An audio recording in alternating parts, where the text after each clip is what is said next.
ये आया आज का क्वेश्चन पेपर। क्वेश्चन नंबर 28 के बारे में डिस्कशन करना चाहता हूँ। When the price of the commodity falls from 8 से अगर 7 हो गई, कुछ मत समझो, बस ये बताओ प्राइस कम हो गया ना, अब आपकी कैपेसिटी ज़्यादा हो जाएगी ना चीज़ें खरीदने की, क्वांटिटी तो बढ़ रही है, प्राइस फॉल डाउन पाया गया।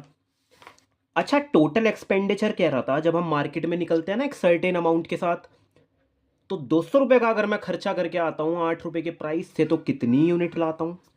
पर अब की बार 210 का खर्चा करा, वो खुशी थी ना, 1 रुपये गिर गए प्राइस की, तो ज़्यादा यूनिट खरीद पाया। 30 यूनिट 7 रुपये के हिसाब से तो 210, 25 यूनिट 8 रुपये के हिसाब से तो 200।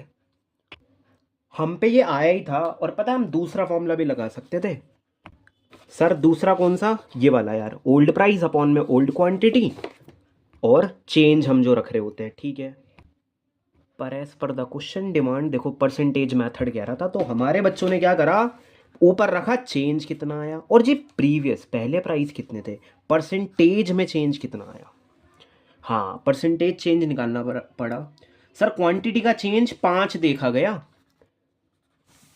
पर पहले कितना था, उसके अनुसार 20% का चेंज। बस यार, फिर इन्हें इस्टेब्लिश किया गया इस फॉर्मूले में 1.6 आ रहा था यार ईडी। मैंने अब सॉल्व करना प्रीफर करा, क्योंकि उनकी डिमांड थी परसेंटेज में रखो भाई। पता है, वैसे ऐसे वाला करके भी ट्राई करा था तो 1.6 ही आ रहा था, शायद 8/5 आ रहा होगा जब आप सॉल्व कर रहे थे। क्वेश्चन नंबर 32, डिमांड फंक्शन तो आप लोगों को पता ही है सर, ऐसे फैक्टर्स जो अफेक्ट कर जाएंगे डिमांड पे। सबसे बड़ा फैक्टर प्राइस की वजह से अगर हो रहा है, प्राइस की वजह से क्या होगा, इकोनॉमिक्स में चेंज होगा यार। Change is all about sir, बढ़ भी सकता है, प्राइस की वजह से हो रहा हो तो एक्सटेंशन, बाकी अदर फैक्टर रोल प्ले कर रहे हो तो इंक्रीज कहूंगा, बस इतना सिंपल है। तो आओ देखें यार, देखो ड्यू टू फॉल इन, किस में चेंज आ रहा है, ड्यू टू फॉल, गिर गए प्राइस, गिर गए कार के, और डिमांड किसकी बढ़ी, कार की बढ़ी।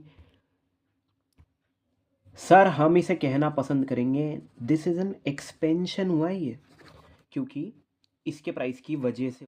देखो ड्यू टू, ये जो एंट्रेंस एग्जाम है हमारा CUET की एग्जाम की वजह से डिमांड बढ़ गई। अब बुक्स खरीद रहे हैं लोग बाग प्रिपरेशन के लिए, मैं कह रहा हूँ उस बुक के प्राइस गिरे क्या? नहीं, उसमें तो चेंज नहीं आया ना, सिचुएशन में चेंज आया ना। सही से बताऊँ तो टेस्ट एंड प्रेफरेंस बदल गया, एकदम से चेंज इन फैशन आ गया। अब बुक्स खरीद रहे हैं लोग बाग, चाहे महंगी बिक रही है, उल्टा ये, पर खरीद रहे हैं। इसके प्राइस में कोई चेंज नहीं हुआ, पर फिर भी डिमांड बढ़ गई अदर फैक्टर की वजह से, increase in demand. Sir umbrella के जो प्राइस थे ना, sorry demand of umbrella falls, गिर गई, क्यों? अरे अब दिल्ली में बारिश ही नहीं होती इतनी, अम्ब्रेला तो देखो सिचुएशन की वजह से चेंज आ रहा है, दिस इज डिक्रीज, क्योंकि डिमांड कम हुई है। डिक्रीज इंक्रीज ये सब आप किस पे देखते हो, डिमांड पे ही तो देखते हो सर, प्राइस पे चेंज नहीं आया, तो इसलिए हम लोगों ने कॉन्ट्रैक्शन नहीं लगाया। By the way sir, fall in demand, फिर से डिमांड गिरी है, पक्का कह रहा हूं, या तो कॉन्ट्रैक्शन आंसर आएगा या डिक्रीज आंसर आएगा, पर किसकी वजह से? सर चॉकलेट की डिमांड गिर गई ड्यू टू, क्योंकि उसके खुद के प्राइस, इट्स बहुत बड़ा रोल प्ले कर रहा है, due to rise in its price. उस चॉकलेट ऐसी होगा भाई, चॉकलेट के प्राइस अगर बढ़ गए तो चॉकलेट की डिमांड कम हो गई, कॉन्ट्रैक्शन, क्योंकि उसके खुद के प्राइस में चेंज आया है। नॉट PR रिलेटेड गुड्स नहीं, इट्स का ध्यान रखना भाई, ओन भी चलता है, आपको पता ही है।